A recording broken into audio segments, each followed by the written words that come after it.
Assalamualaikum warahmatullahi wabarakatuh.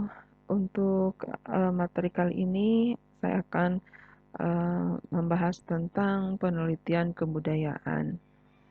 Materi ini diambil dari buku Metode Penelitian Kebudayaan karya Endra Swara tahun 2003.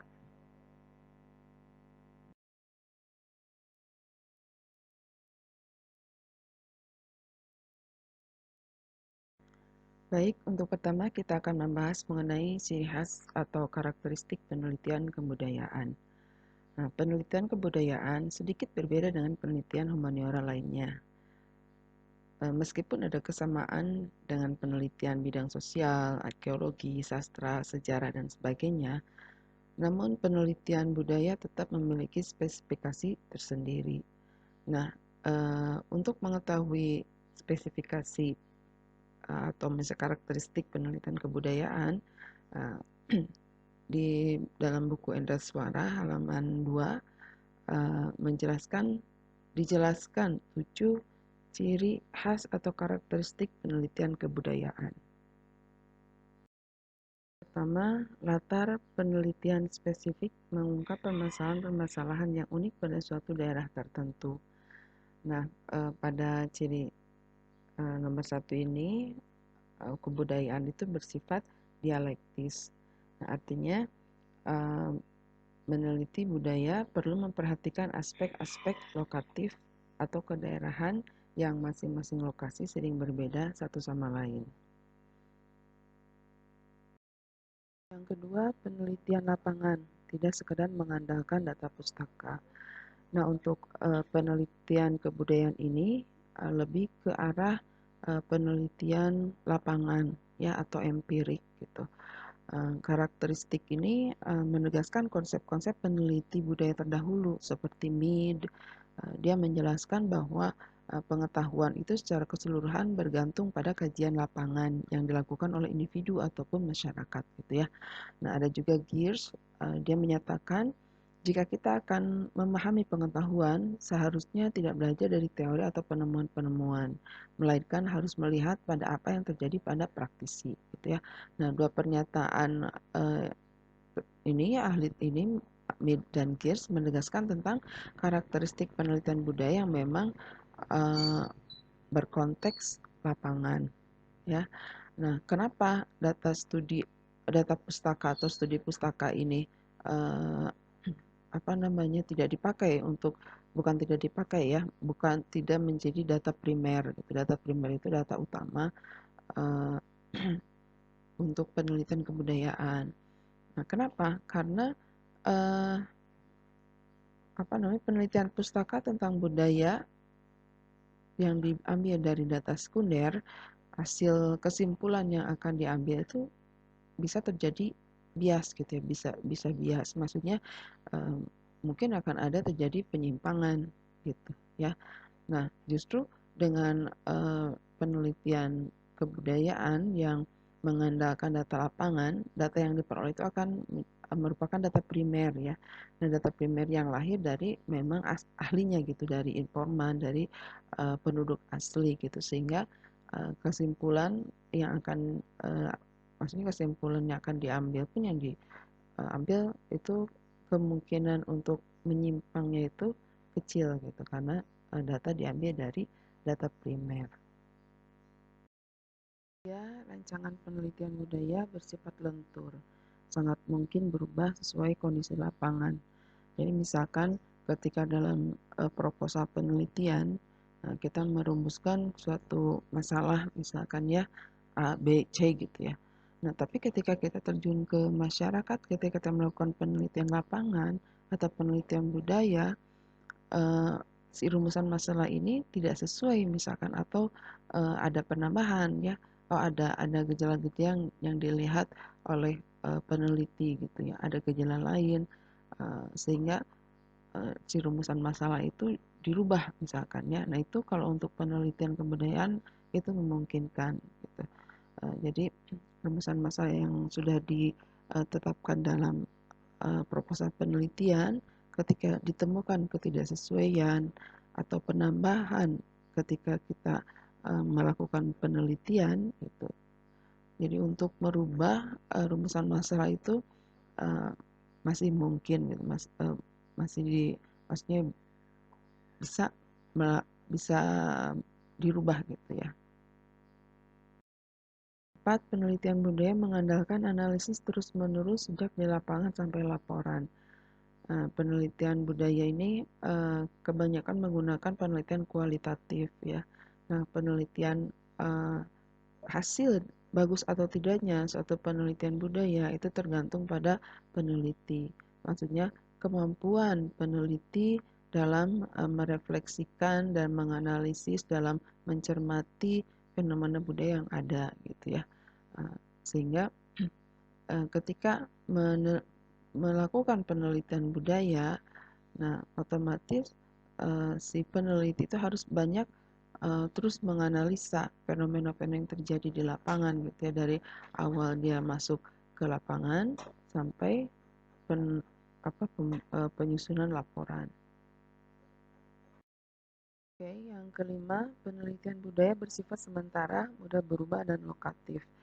Nah, kajian budaya itu pada dasarnya itu mempelajari tentang manusia gitu.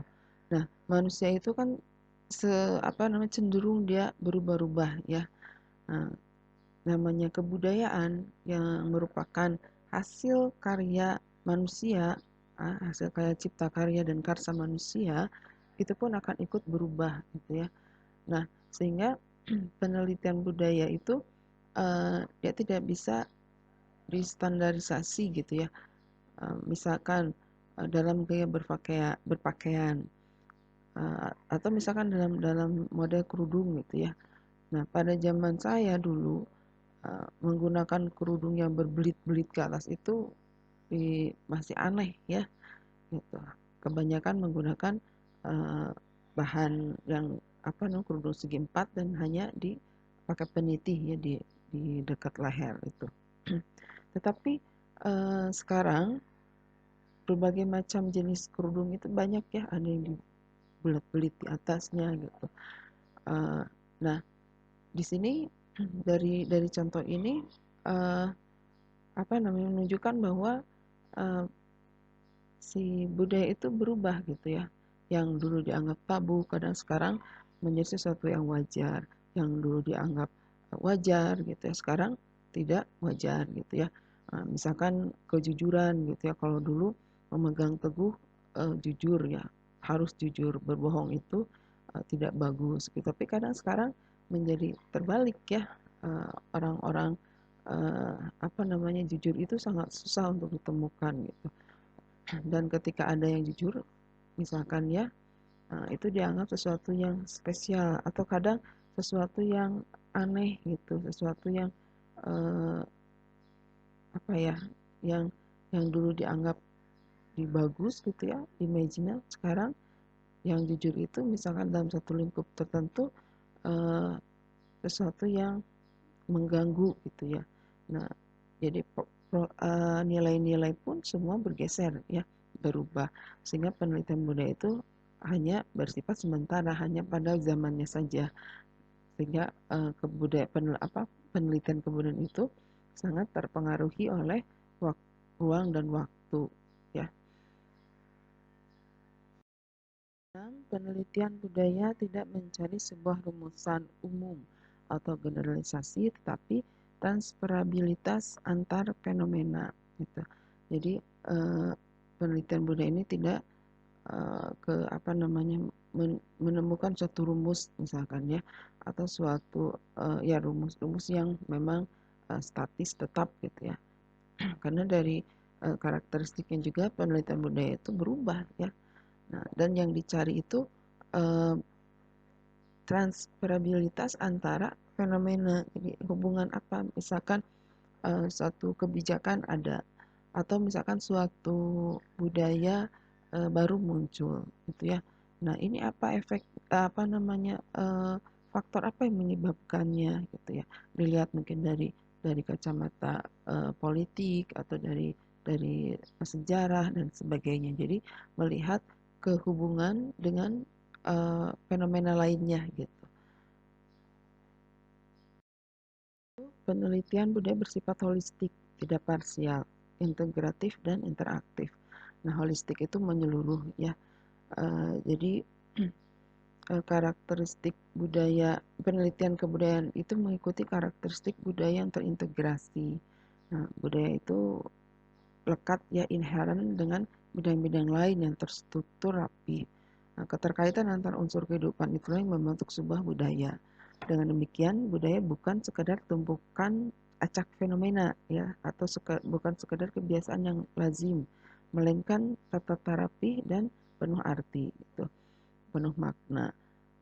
Sehingga penelitian budaya harus mampu mengungkap hal-hal seperti itu secara holistik, secara keseluruhan, ya bukan parsial, bukan hanya sepetak-sepetak gitu, hanya beberapa bagian saja gitu.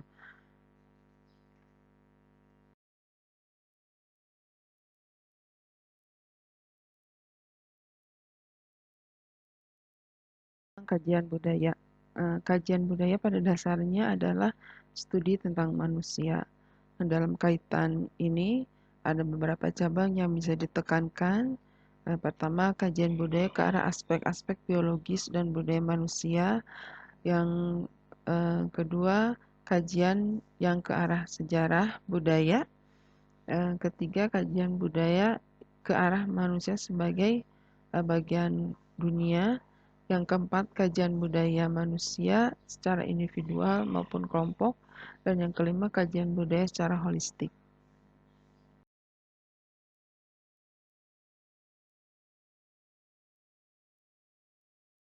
Konsep dan dimensi budaya.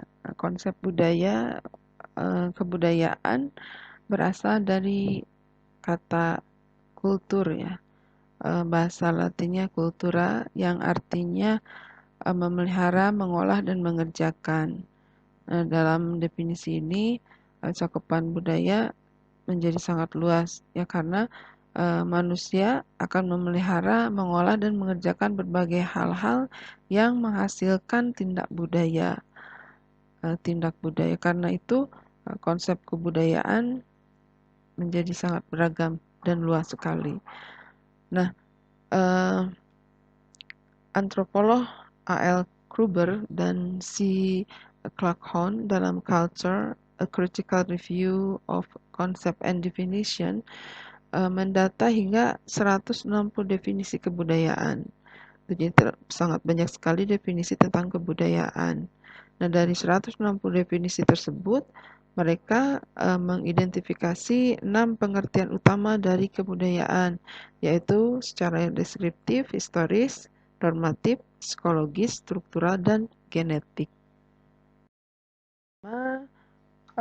Definisi kebudayaan secara deskriptif.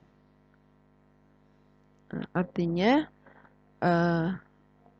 definisi ini memandang bahwa budaya sebagai totalitas komprehensif yang menyusun keseluruhan hidup sosial sekaligus menunjukkan sejumlah ranah atau bidang kajian yang membentuk budaya. Nah, kebudayaan sebagai keseluruhan hidup manusia yang kompleks meliputi hukum, seni, moral, adat istiadat, dan segala kecakapan lain yang diperoleh manusia sebagai anggota masyarakat. Definisi kebudayaan secara historis cenderung melihat budaya sebagai warisan yang dialih turunkan dari generasi satu ke generasi lain berikutnya. Definisi kebudayaan secara normatif itu ada dua bentuk, yaitu budaya sebagai aturan atau jalan hidup yang membentuk pola-pola perilaku dan tindakan konkret. Yang kedua, kebudayaan yang menekankan peran nilai tanpa mengacu pada perilaku. Yang keempat, definisi kebudayaan secara psikologis cenderung memberikan tekanan pada peran budaya sebagai piranti pemecahan masalah yang membuat orang bisa berkomunikasi, belajar, atau memenuhi kebutuhan material ataupun emosionalnya. Yang kelima, definisi kebudayaan secara struktural, menunjukkan pada hubungan atau keterkaitan antara aspek-aspek yang terpisah dari budaya, sekaligus menyoroti fakta bahwa budaya adalah abstraksi yang berbeda dan perilaku konkret. Yang keenam, definisi budaya secara genetik. Yang budaya yang melihat asal-usul bagaimana budaya itu bisa eksis atau tetap bertahan.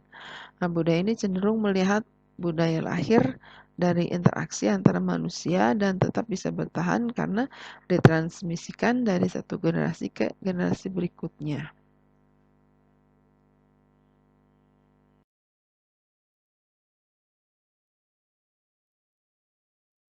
Dimensi budaya. Nah, penelitian kebudayaan adalah cabang keilmuan yang mempelajari hidup manusia. Dengan akal budinya, manusia akan selalu berbudaya. Dari lahir sampai mati, manusia akan terus menciptakan budaya. Nah, hasil ciptaan tersebut dinamakan budaya produk atau sering disebut budaya material. Sedangkan budaya yang sifatnya abstrak akan tampak pada proses budaya itu sendiri yang dinamakan dengan budaya sebagai proses atau budaya imaterial. Nah, budaya imaterial juga sering disebut budaya spiritual yang bersifat batiniah, ya. Baik budaya sebagai produk maupun budaya sebagai proses amat menarik untuk diteliti lebih mendalam. Budaya sebagai produk dan proses pada dasarnya akan mencakup nilai kultural, norma, dan hasil cipta manusia. Nah, karena itu pada tataran tertentu, budaya dapat digolongkan menjadi 3 dimensi, yaitu dimensi kognitif, dimensi evaluatif, dan dimensi simbolik. Dimensi kognitif atau budaya cipta yang bersifat abstrak, ya, berupa gagasan-gagasan manusia, pengetahuan tentang hidup, pandangan hidup, dan atau misalkan wawasan kosmos.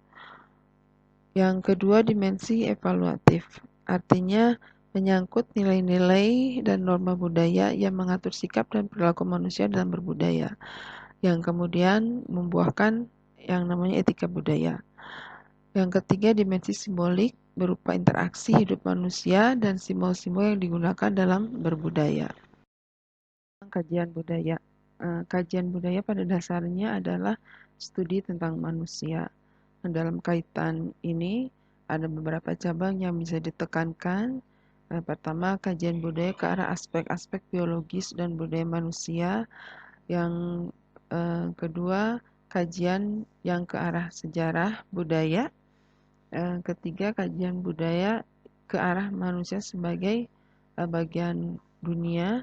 Yang keempat, kajian budaya manusia secara individual maupun kelompok. Dan yang kelima, kajian budaya secara holistik.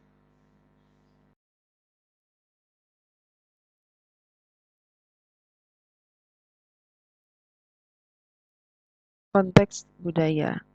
Nah, menurut Featherstone, ada 3 konteks kebudayaan yang perlu diperhatikan oleh seorang peneliti. Pertama, produksi kebudayaan. Yang kedua, sosiogenesis kebudayaan. Dan yang ketiga, psikogenesis kebudayaan. Pertama, produksi kebudayaan. Nah, kebudayaan itu diciptakan atau diproduksi berdasarkan pertimbangan konsumen. Jika konsumen penuh, maka muncul kebudayaan baru. Jika konsumen semakin tertarik, maka muncul pula budaya inovasi. Nah, misalnya untuk memenuhi selera konsumen, seorang ustadz, misalnya ustadz kondang, menawarkan minuman segar di TV, misalnya. Padahal penawaran semacam itu mestinya tugas pelaku ekonomi, bukan seorang yang religius. Namun, dengan cara demikian, kemungkinan ihwal halal dan haram menjadi tidak diragukan lagi. Dari sinilah muncul budaya ekonomi. Sewaktu seseorang mengkonsumsi sesuatu, berarti telah terjadi negosiasi budaya yang luar biasa. Dengan kata lain, budaya sebagai ciptaan akan melebar ke bidang lainnya. Yang kedua, sosiogenesis kebudayaan. kebudayaan akan terikat oleh boundary atau lingkup yang mengitari. Lingkup sosial akan menciptakan produk budaya yang lain, karena di antara unsur sosial budaya tersebut merasa saling terkait. Bahkan di antara unsur saling ada ketergantungan kepentingan. Misalnya ketika ada kampus, misalkan sebuah kampus berdiri, maka akan muncul kos-kosan, dan selanjutnya akan muncul misalkan warung-warung kecil, gitu ya. Semua kemunculan ini karena ada kontrak kepentingan yang tidak tertulis. Kekuatan sosial ini juga sulit diabaikan oleh peneliti kebudayaan karena amat besar pengaruhnya pada authenticity budaya.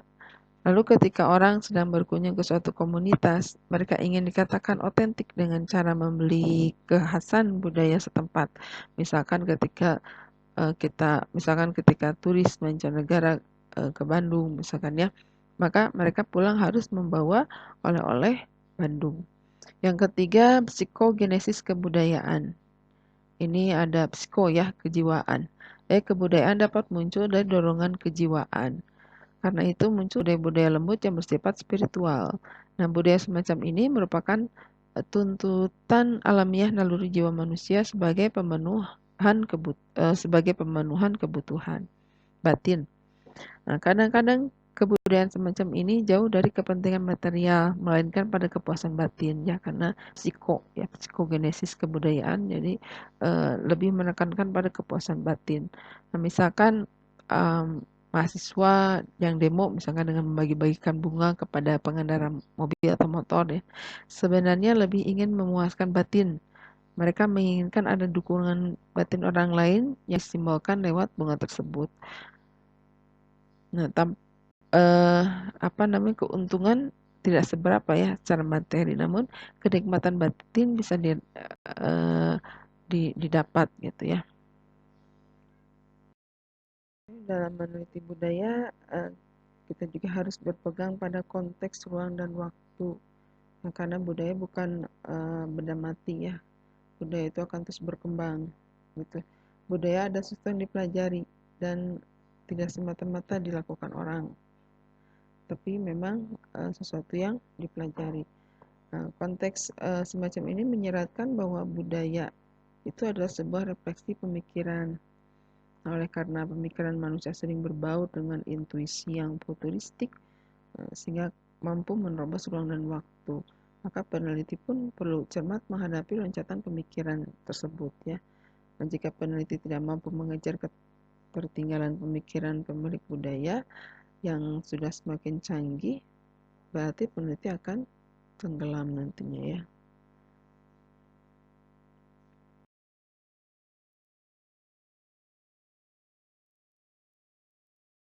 Ciri khas kebudayaan menurut Haviland. Karena banyak sekali definisi tentang kebudayaan,